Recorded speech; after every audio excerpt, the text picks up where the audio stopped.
menarik sekali. Ini ada replika podium ya Pak ya. Nah, saya pernah dengar cerita nih Pak.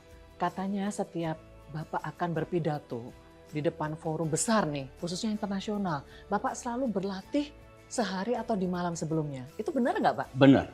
Begini secaranya. Kenapa tuh Pak? Kalau major speech, pidato di Perserikatan Bangsa-Bangsa G20 yang sifatnya formal, saya harus yakin bahwa kontennya benar, tidak ada kesalahan apapun, waktunya yang diberikan misalkan 7 menit, 5 menit harus pas.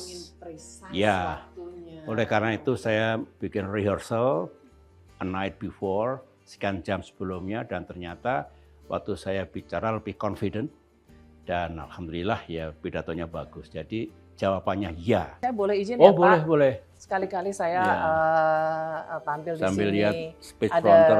Teleprompternya gitu ya. Tapi Bapak selalu pakai teleprompter kalau berpidato di event-event besar?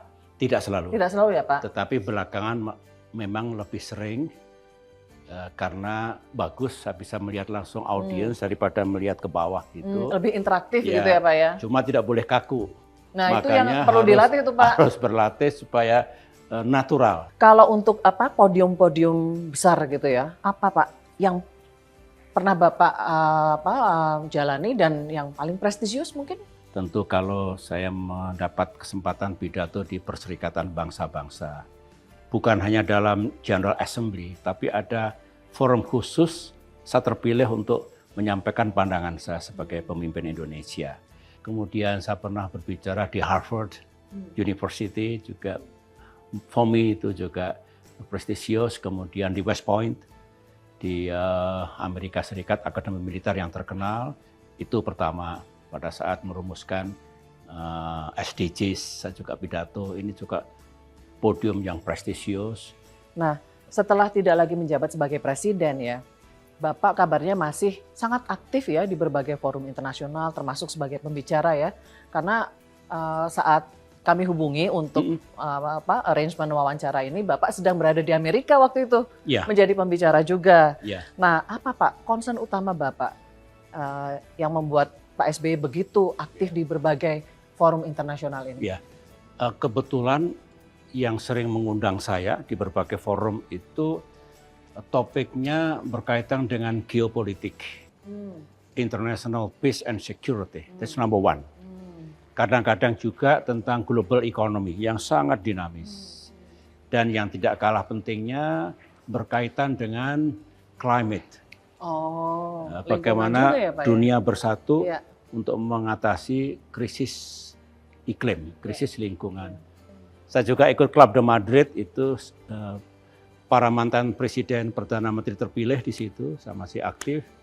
Kemudian juga saya diajak Bill Gates untuk masuk dalam End Malaria Council, gerakan pengakhiran malaria sedunia. Bapak, kalau kita melihat berbagai dinamika di dunia internasional gitu ya, apa Pak kalau Bapak dalam pandangan Bapak tantangan dan peluang Indonesia?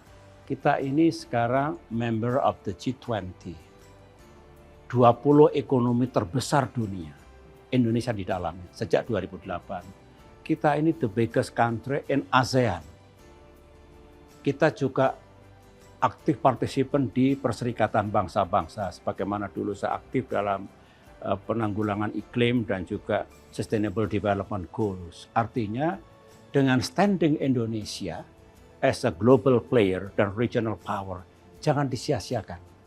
Di ASEAN kita sebagai big brother, kita diharapkan bisa menjadi orang kakak lah gitu, bagaimana engagement kita di kawasan, dalam forum PBB dan juga G20. Oleh karena itu banyak yang bisa dilakukan Indonesia, apalagi kita tidak punya musuh permanen, sehingga kita lebih merdeka, lebih bisa diterima oleh banyak pihak. Apakah peduli pada urusan perang di Timur Tengah, di Ukraina, tapi lebih-lebih di kawasan Asia kita.